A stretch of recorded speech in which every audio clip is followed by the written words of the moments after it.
So this right here is what I like to call the ultimate workbench. But before this, we were using a 8-foot pool table with a sheet of plywood. It wasn't very sturdy, had a lot of sag in the center. So my father-in-law told me, hey, I got this workbench sitting in the garage covered in stuff. I'm not using it for anything. You can have it. So we went and picked it up, and I'll show you how we got it to this point. What's up, YouTube? It's Brad again from Farmhouse and more.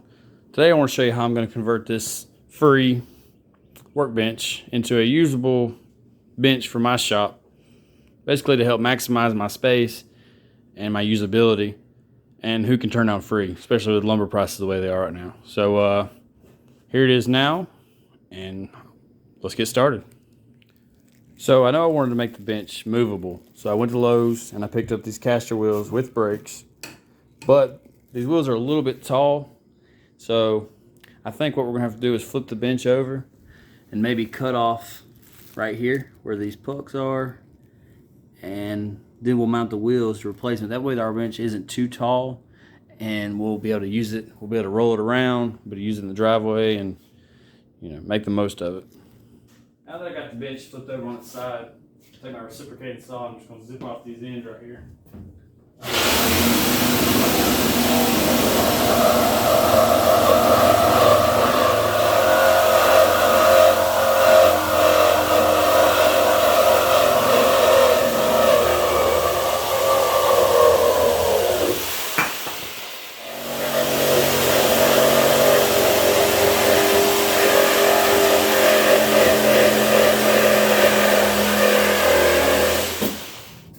Now that we got all of our feet cut off, we got the table flipped over, we set our caster wheels where we want them, and we're going to pre-drill our holes before we put the screws in.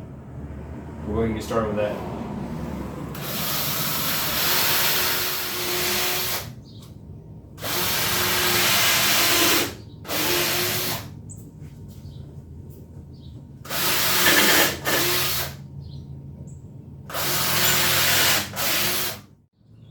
Alright, now that you got your holes pre-drilled, go ahead and run your screw in. I kind of bit the bullet on this one, and the caster wheels, the holes are a little bit bigger than my screw head.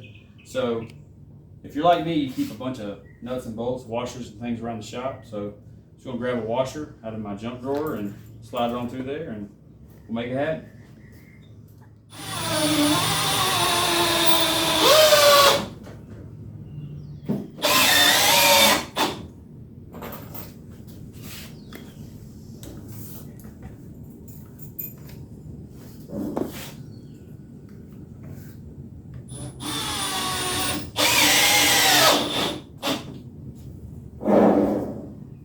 Alright, now that we got the wheels on, we flipped it back over, and as you can see, now we have us a fully portable tabletop that we can pretty much put anywhere, and we've got these nice locking brakes, so we can lock it in place and have us a fully functional workbench.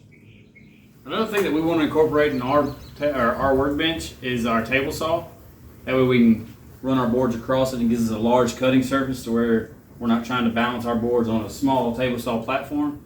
So I've already marked out here where I'm going to make my cuts, and hopefully this will be big enough to set my table saw down. I'll have to build a frame, box it in, set it on, and that way it'll make things a little bit easier, and then we'll always have a saw wherever we take our workbench. It's not something you're going to see very many people do, is take a finished product and then cut it into pieces, but this is free, and we're making it a little more beneficial for us. We're going to use it for our purposes as opposed to just a table. So go ahead and get that thing started.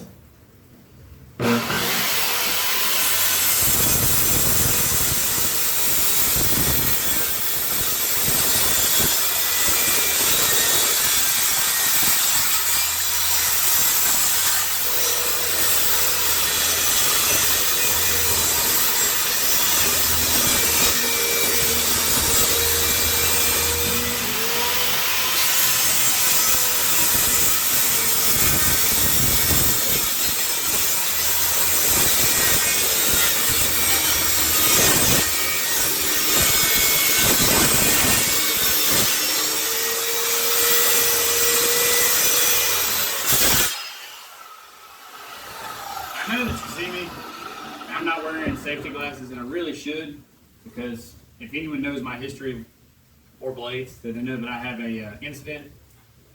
But I'll save that for another video.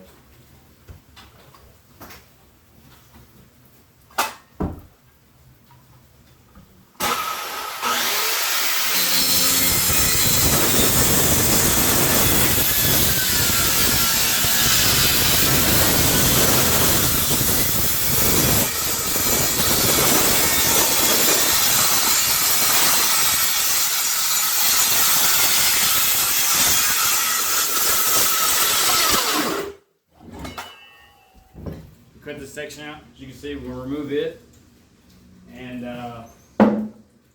we'll start our framework.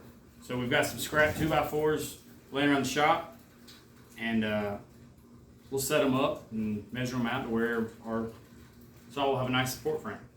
All right, so as you can see here, we put a 2x4 brace in from one side to the other. Just join it with some pocket holes. If you don't know how to do pocket holes, we'll go over pocket holes in a later video. Just keep your eye on that. And then we'll put another brace here. That way we have a flat surface, level surface to put our saw on. And all we did was add one on each side, little H frame, and in the front. And now we have a good little frame for our saw to sit on. All right, now that the framework's laid out and finished, we should be able to set our table saw right up in here. Left a little space all the way around. That way you still got room to mount your fixtures. But now we should be able to run our board straight on through there. So I think that'll work great for us. All right, well, that's a wrap on our Workbench table saw conversion. Got our nice caster wheels on there now. Should be able to use our table saw. We got us a good workstation. If you like that video, hit the like button, and don't forget to subscribe to our channel. We appreciate it here at Fowler's Farmhouse and more.